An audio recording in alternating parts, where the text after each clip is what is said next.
Hi everyone, welcome to the 2024 volunteer briefing for Cairns 50. For those who I haven't met before, my name's Josh. I am the race director for Cairns 50, and I'll only take about hopefully 10 minutes of your time just to touch on a couple of the really important things for your volunteer roles this weekend, mainly around safety and whatnot, checking in, checking out, so that you are 100% aware of what you're doing. First thing, however, make sure that you read the volunteer briefing. And I have also sent you a link to the overall athlete guide so that you can make sure that you're all over exactly what's happening this weekend.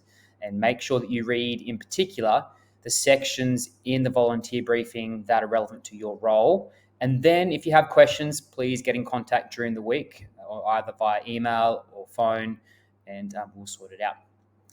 But essentially, your role is listed here, whether you're a staff member or whether you are helping out over the weekend. The timeframes that we need you are written there next to your name and the role that you have. Please be there like 5 to 10 minutes before your role begins, so that if there are any problems or if you have any questions, Kalira, our volunteer manager, can help you out and sort you out. You do need to check in. This is for everyone except for those on aid stations. You do need to check in at the control tent in the event precinct at Glenoma Park with Kalira before you start your role to make sure that you pick up your volunteer shirt. And then some of you, depending on your role, will also get a blue high-vis vest to wear as well. And some will need some other equipment, depending on what you're doing. So make sure you check that. Saturday rolls are there at the bottom of that page, and then Sunday rolls are there. We are just looking for a couple of extra people. Most things are full, but I just need one more volunteer for Saturday afternoon to fill a marshal role at the car park. And then on Sunday, a turn marshal role, which isn't super needed, but if we have someone, that's great. And then just confirming our second half of the Gambura Park aid station and to make sure that that's definitely going to happen there. Check the schedule of events. Make sure you know what's happening when it's happening on the weekend, but more importantly, check your role and when you need to be there. And also just keep an eye on the communication. So as the race director, my role is to make sure that I oversee everything that happens. So any major incidents, any major issues, make sure that flows through to me. I'm on the microphone at the finish line for most of the weekend, but you can contact me at any time. We'll have some communication methods that I'll talk about in just a moment. Then the staff members who are relevant to what you're doing are your first point of contact for most things. So if there's a timing issue, or if you see a problem with the timing, Matt, you go to is Clifford. If there's an issue with our aid stations or at the recovery area, and this is in particular with aid stations, last year there was a lot of communication between our aid station manager and the aid stations. You deal directly with Cynthia, and she'll help you out with whatever you need, whether it's ice, more cups, more whatever it might be. You get in contact with her, and then if there's major issues, go through Cynthia, and then she'll get in contact with me. And then for most volunteers, your contact is Kalira. Peter's in charge of athletes check-in and that kind of thing. And then our first aid manager is Bailey Fletcher. She'll have a team on the ground there, both in the event precinct and then also out on the course. She's your go-to for anything first aid related. But if there are major incidents, please make sure that you put it on the WhatsApp group, which I'll talk about in a moment. You get in contact with Bailey if possible, and then that will flow through to me as well. I need to know about those.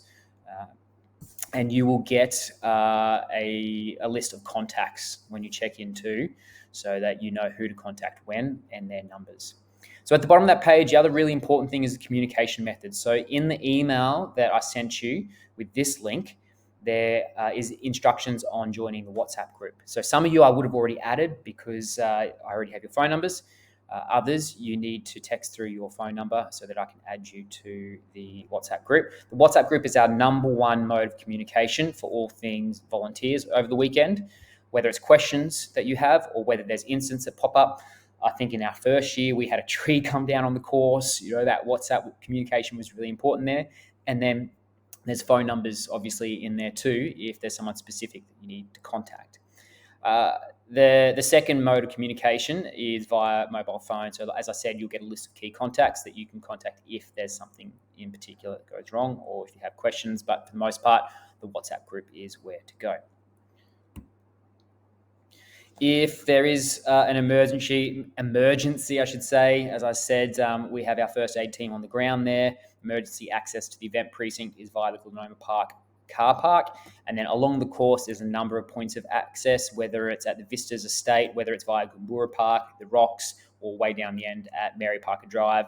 There's a few points along there that you can access the course. And the procedure for any emergency, make sure you're on top of this. Make sure that you first, as a volunteer, contact the staff member and get someone on the scene there as soon as possible. In particular, contact the first aid, so Bailey. Put it on the WhatsApp group as well if you can. And then if you can't get in contact with me, someone will as soon as possible. And then we manage that emergency situation from there. The other key points that you need to be aware of, so in terms of access to Glenoma Park itself, so volunteers are required to park up at Brinsmead Park Reserve. There's a temporary car park there that you can stop in. You won't have vehicle access to Glenoma Park itself, but there is a stop-drop-go area there where someone can drop you off if you like. There is also shuttle buses from the city. If you need to jump on a shuttle bus, let me know and we'll sort that out for you. But most people will probably drive. And if you can carpool, that would be great because it is limited parking. Check in, check out, as you said, as soon as you get there, check in with Kalira and she'll sort you out. Before you leave, please check out with Kalira as well so that we know whether you are on site or not. In terms of workplace health and safety, we need to know who's on site, who's working and who's not. So please check out before you leave so we know that you are no longer there, particularly if there's an emergency and we need to evacuate the area. For your clothing, as I said, you'll get a green volunteer shirt, thanks to Sea State Consulting. You'll also get, some of you, a blue vest to wear. Make sure that you wear, it's going to be hot, it's going to be sunny, sunscreen, hat, sunglasses, enclosed shoes, be sun safe, thanks. And also down there, with all the rain that we've had, I would highly suggest bringing some sort of insect repellent because the mozzies will probably be around. If there's any questions that you have after this volunteer briefing, please get in touch with me as soon as possible so we can sort that out during the week before we get to the weekend. That will mean that you know what you're doing and then I can be comfortable that you know what's going on. And then as well as what you're wearing, make sure you stay hydrated, make sure you eat. If you have a long stint somewhere and you need a break, let us know and we will give you a break, whatever we need to do there.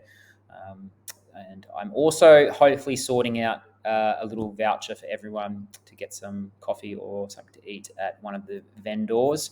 We'll just work that out soon, and Kalira will let you know when you check in. In terms of the event precinct and the map, it's no different from last year for those that were there. So the expo area in the middle of the park, provided that it's dry. If it's wet, then the expo area will be on the concrete instead in the car park. But that little blue square you can see there, that's the control tent. It'll be around that space. There'll be a big Smurf Endurance Sport tent. Go there to check in and check out and then head to your space. There's course maps in here for you to have a look at as well. And then the next part of the volunteer briefing is all the detailed instructions on each of your roles. It tells you, for example, this is for the Glenoma Park Turn Marshal. It tells you your location as per the map. You can see that big red dot. The times to check in and check out, the times to check in on Saturday and Sunday, what your role actually is, your communication methods, and then any safety considerations. Some of those are really detailed, some of them a little bit less. If you have questions, like I said, please ask. Now, this final section, so I'm going to scroll through. That's all just more information about those different roles. This in particular is for our aid stations. So each of the aid stations, I've put in here exactly where your location is for your aid station, the times for you to check in. And when you check in, you don't come to Glenoma Park. If you're on an aid station, you go straight to your aid station. And then Cynthia and probably Salome too, the aid station manager, she will be there to help you set up and help give you any instructions around what you need to do. And to check you in, make sure that you are there and check in who is there. So your role is there, communication methods. Your communication, number one, is to Cynthia before it comes to anyone else. Her job is to help you out. and some safety things there. Now, one problem we had last year, so with the aid stations, you'll have all of the barrels and things. Everyone should have their own hydration flasks or methods to get, so there's no cups, essentially. What I'm saying is they're cupless. Last year, we went through heaps of cups because there was some miscommunication. Do not put the cups on the table. Do not pre-fill the cups. The cups that you are given, and there'll only be a small amount of them, are only there for emergencies. All runners should have their own hydration methods. And then if you get to a point that someone desperately needs something and there's a concern, then absolutely, the cups are there for those situations. So you should not run out of cups. You probably will run out of ice though, and then you contact Cynthia to get more ice or anything else that you might need.